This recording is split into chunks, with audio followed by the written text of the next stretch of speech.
very impressed, so I invited her back. I'm glad she's here. She's making the inspired word read now. Anna, come on up.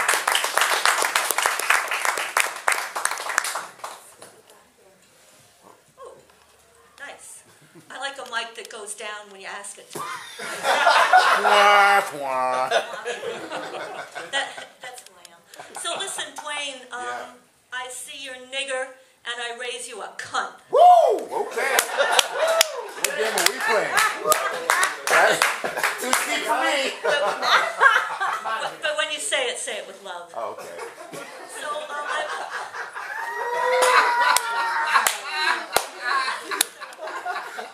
I apologize to the people that have heard this story already at the last time I did this at the Inspired Word, but you know, it's the story I want to tell, and you know, you never tell a story the same exact way twice, so I hope it's all right.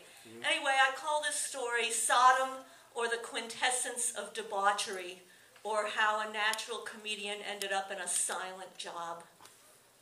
When I went to college, I got into a place that required a senior thesis, an undergraduate thesis, not for a PhD, just for a BA. And when I started, I liked history, so I liked stories, I like people, I like stories about people, you know, so I thought this would be fun. And then I found out that the senior thesis in the history department required a 200-page minimum, and killer, you had to do research. So, you know, fuck that shit. I mean, you know, don't get me wrong, I love learning things, I just don't like learning things on purpose. And so I knew this was not going to work, and I found out a much better deal that you could be in the English department, and you could just read whatever it was that you were assigned to read, and a lot of it was actually good. And you didn't have to do any research at all. You could just write what you felt about it, and sometimes you could actually get an A for doing that. I mean, I swear to God, I'm not making that up. I actually got an A sometimes for just reading stuff and writing what I thought about it. So I knew this was where I was going to be writing my senior thesis. Plus, they had the earliest deadline of all the departments, which meant that we were done by the beginning or the middle of March, and I could spend the entire rest of the semester getting the best suntan of my life, which, you know, spoiler alert, that is what I did. So what happened was, when I had to write the senior thesis, again, I wanted to find something I enjoyed, and again, I liked comedy, I liked sex.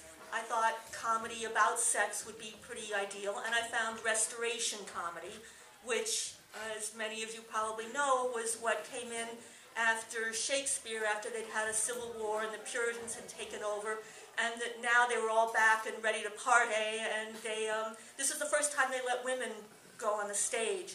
So all the jokes were about women and about women wearing pants, and you know, they all showed off their boobs. You know, everybody had seen that, so nobody cared. But well, we put a woman in tight pants, and everybody was just, oh my God, drooling, and they thought this was hilarious. And they actually wrote some pretty funny stuff that still holds up even today. If you perform it right, it's still very funny.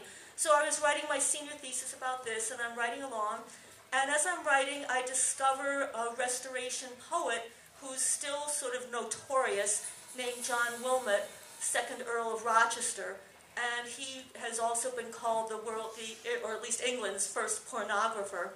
And you know, he wrote very sexy poems, and I discovered that I could use him for my introductory chapter in this stupid thesis, and I could use every 4-letter word, every 8-letter word in English, and then I was saying the other night 12-letter word, but I don't think that's true, maybe 10-letter word in the English language, and I could use these words and just say, I'm just quoting, I'm sorry, I'm just quoting, I'm not trying to be obscene, which of course I was trying to sort of, my little statement on having to write a senior thesis was to fill it up with quotations of, F and C and all that stuff.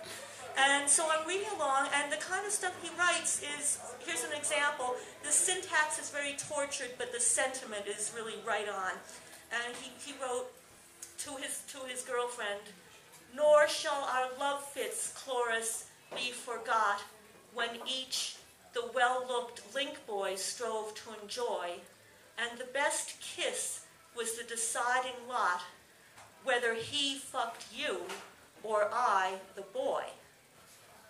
Woo! So I read that and I thought, yeah, that's the kind of boyfriend I kind of man I want. I mean, I'm 20 years old. I'm just figuring it out that I like men who have sex with men. Now we have a term for that, MSM.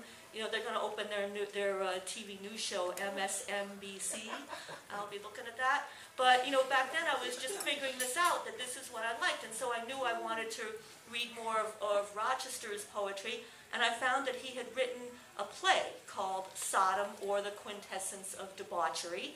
And it was all about this mythical kingdom where King Balaxian decided that fucking boys in the ass was better than fucking women.